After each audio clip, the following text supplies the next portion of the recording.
The autumn evening was draped in a soft glow from the city lights. A grand hotel standing tall in the city center gleamed like an elegant beacon amidst the urban bustle.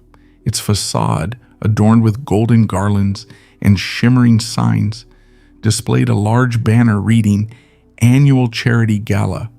Inside, guests were anticipated for an evening filled with speeches, live music, and a fine dining experience. At the entrance, a security guard stood firmly, hands clasped behind his back. A white man in his 40s, with a square jaw and a sturdy build, he exuded an air of control. In his hands was a tablet containing the guest list, which he studied with a focused expression. His posture and demeanor reflected a man who took his job seriously, ensuring that no one unauthorized would get through. Soon, a sleek black car pulled up to the front. Its glossy surface mirrored the surrounding lights, drawing attention as it rolled to a stop. A tall black man stepped out, dressed impeccably in a custom-tailored navy blue suit that perfectly complemented his confident demeanor. A subtle gleam from his wristwatch and polished shoes hinted at his refined taste. His face bore a calm expression, and his eyes conveyed inner strength and self-assurance. He walked toward the guard with a composed stride and a polite smile. His movements were smooth and precise, exuding a quiet confidence that suggested he was no stranger to such events. "Good evening," he greeted warmly. "I'm here for the gala." The white guard glanced up, his gaze scanning the man from head to toe. His professional mask faltered slightly, revealing a flicker of doubt. He quickly recovered, raising an eyebrow. "Your name, sir?"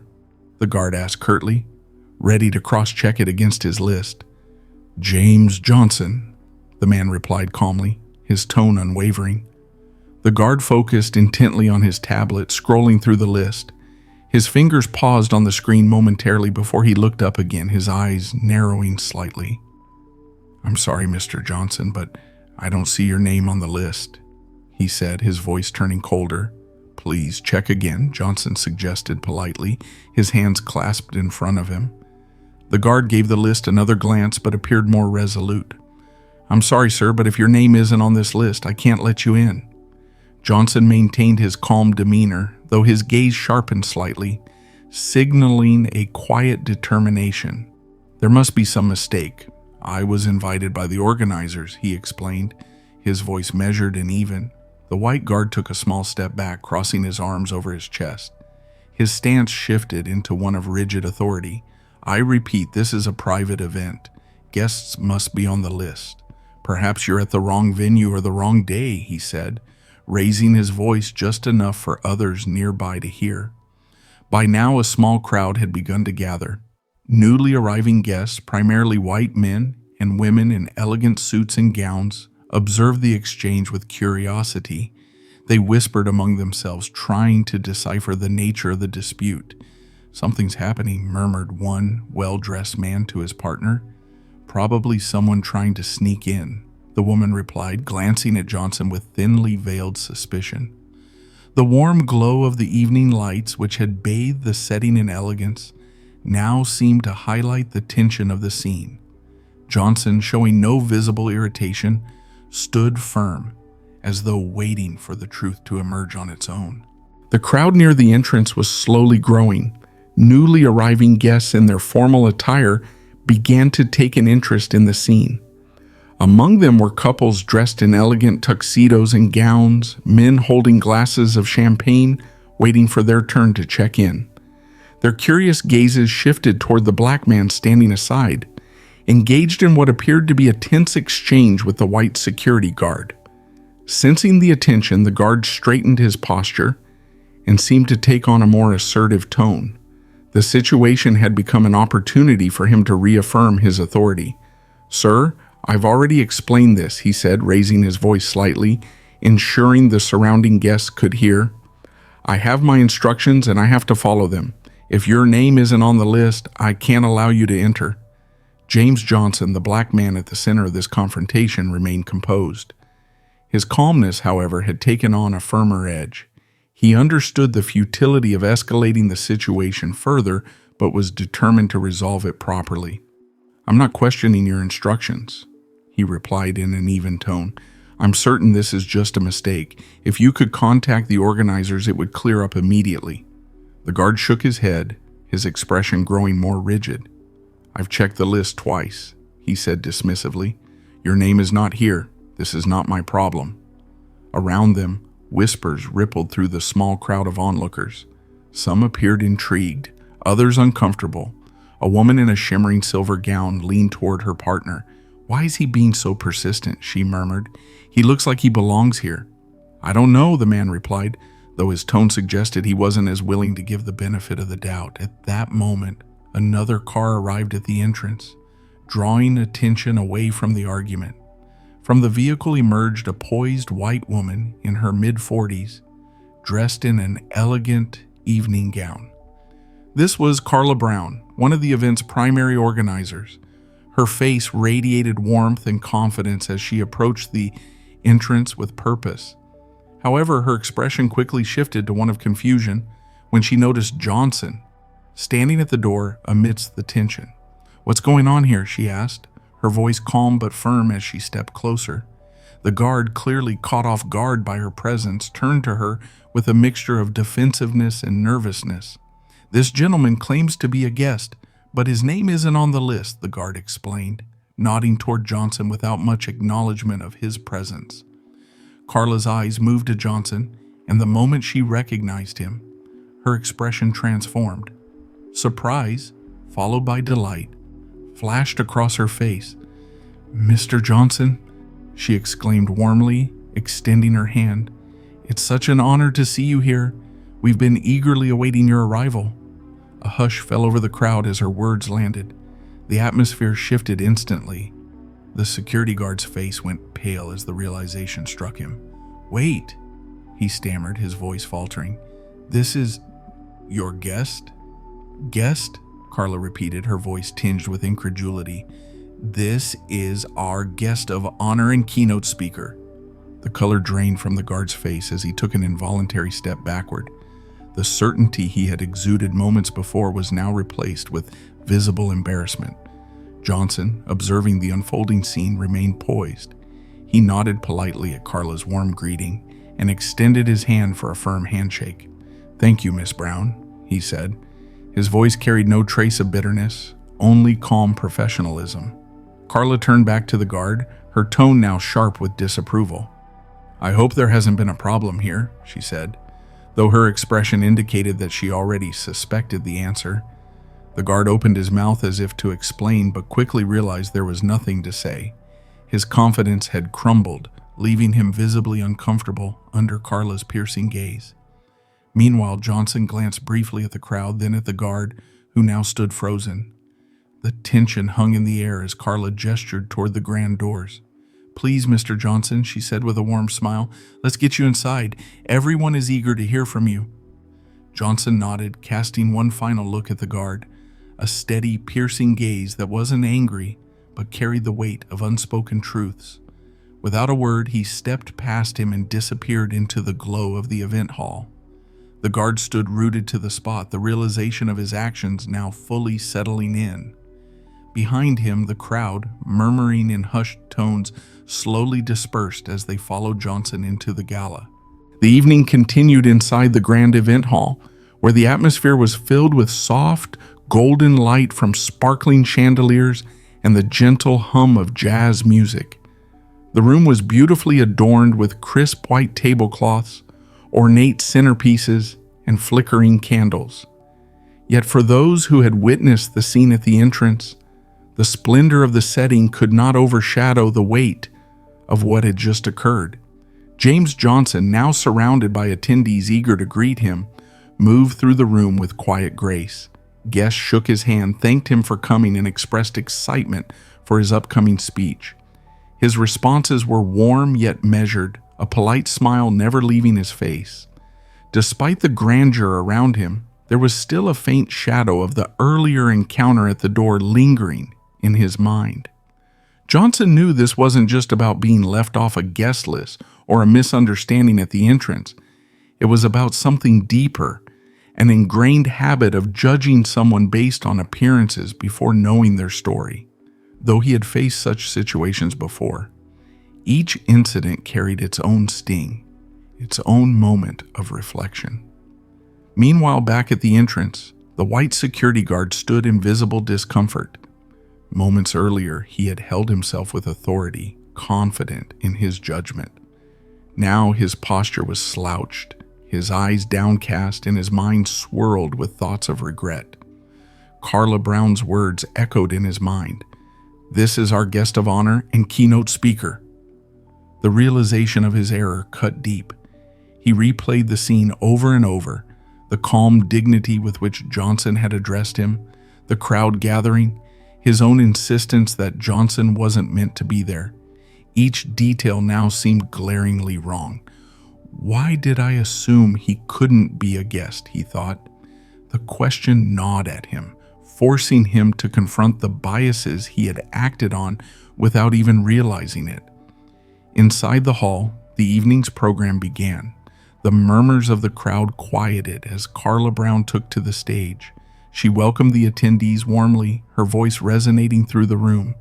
"Good evening, ladies and gentlemen," she began with a smile. "Tonight is about more than just charity. It's about reflection, connection, and the power of ideas to inspire change. And we are incredibly fortunate to have with us someone whose work and words embody that spirit." She paused, allowing her words to settle over the crowd. "It is my honor to introduce our guest of honor and keynote speaker, Mr. James Johnson." Applause erupted as Johnson stood. His tall, composed figure commanded the room as he made his way to the podium. There was no trace of the earlier incident in his demeanor. He carried himself with quiet authority. "Thank you," Johnson began, his voice calm and steady. "It's a privilege to be here tonight among so many passionate and committed individuals." He paused, scanning the room, his gaze thoughtful. "Tonight, I want to talk about how we see one another, not just with our eyes, but with our hearts and minds.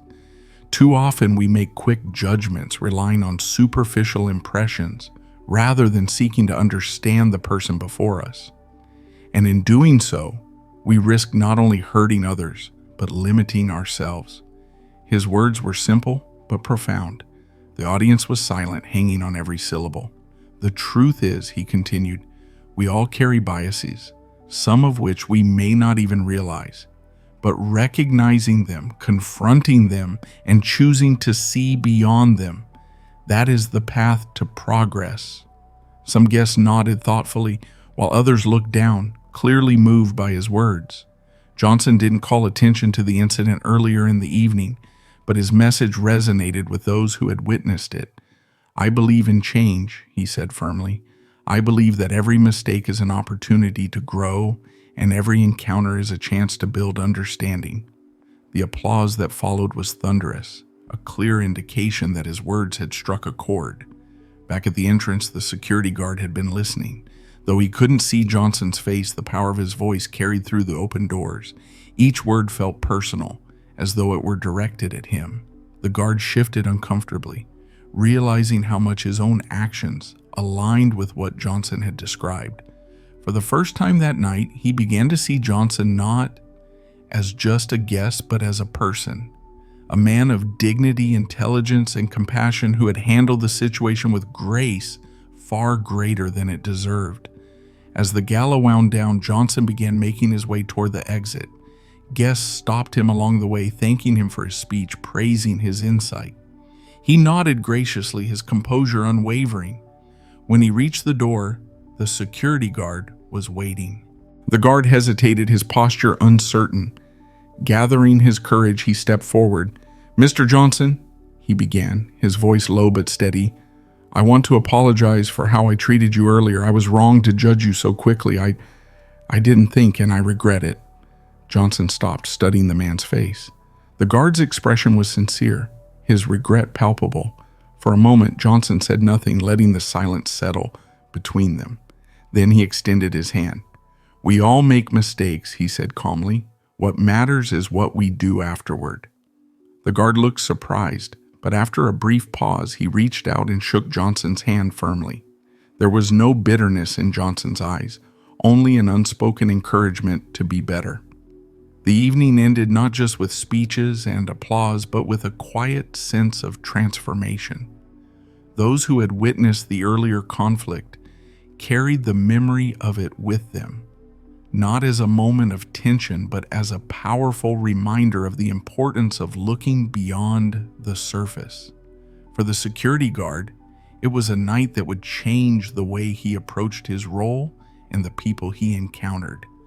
For Johnson, it was another step in his lifelong journey to inspire understanding and compassion. As the evening drew to a close, the grand hall began to empty. Guests trickled out in pairs and small groups, their conversations filled with reflections on the speech they had just heard. For many, James Johnson's words had left a profound impression. His calm yet powerful message about seeing beyond appearances lingered in their minds. Johnson stepped out onto the hotel's terrace, seeking a moment of solitude before departing. The cool night air brushed against his face, offering a refreshing contrast to the warmth of the bustling event inside. The city lights below twinkled like a sea of stars, a reminder of the world's vastness and its endless complexities. The sound of hesitant footsteps broke his moment of quiet. Johnson turned to see the security guard approaching. The man's once confident stride was now cautious, his eyes filled with a mix of shame and determination. He stopped a few steps away, unsure how to proceed. "Mr. Johnson," the guard began, his voice low and tentative, "I hope I'm not disturbing you." Johnson studied him, his expression calm but unreadable. He nodded slightly, inviting the man to continue. I just wanted to say how deeply sorry I am for the way I treated you earlier," the guard said, his words tumbling out quickly, as if afraid of losing his courage. "I judged you unfairly. I didn't think. I acted on assumptions. And hearing your speech tonight, it made me realize just how wrong I was." The guard's voice faltered, and he looked down, unable to meet Johnson's steady gaze. "I can't undo what I did," he added, his tone heavy with regret. "But I want you to know I'll do better. I'll think before I act next time." For a moment, Johnson said nothing. He let the silence stretch, not out of malice, but to give the guard's words the weight they deserved. Then he spoke, his voice calm and deliberate. "We all make mistakes," he said. "What matters is recognizing them and choosing to change. It's not easy, but it's worth the effort."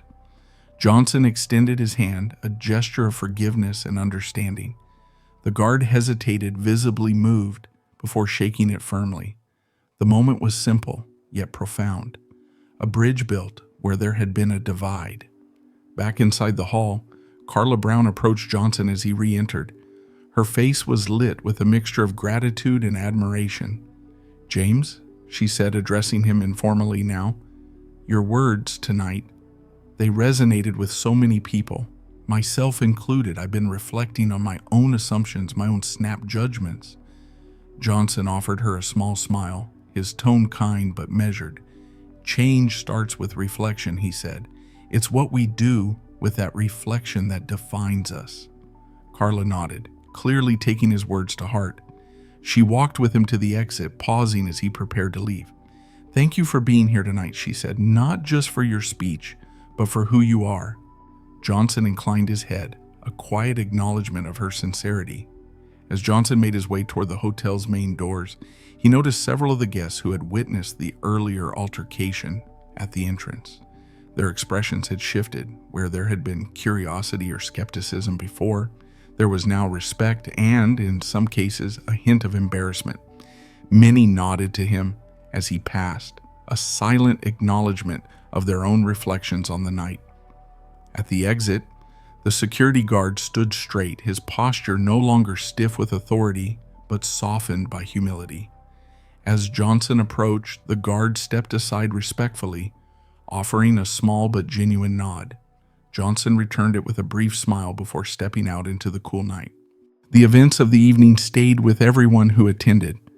Johnson's speech, his composed demeanor, and his grace in the face of adversity left a lasting impression. For the security guard, the encounter became a turning point, a moment that shifted his perspective and influenced how he approached his role and the people he encountered. For Johnson, it was another step on his journey to inspire change through understanding, one interaction at a time. The gala had been more than an event, it had been a stage for transformation, both personal and collective.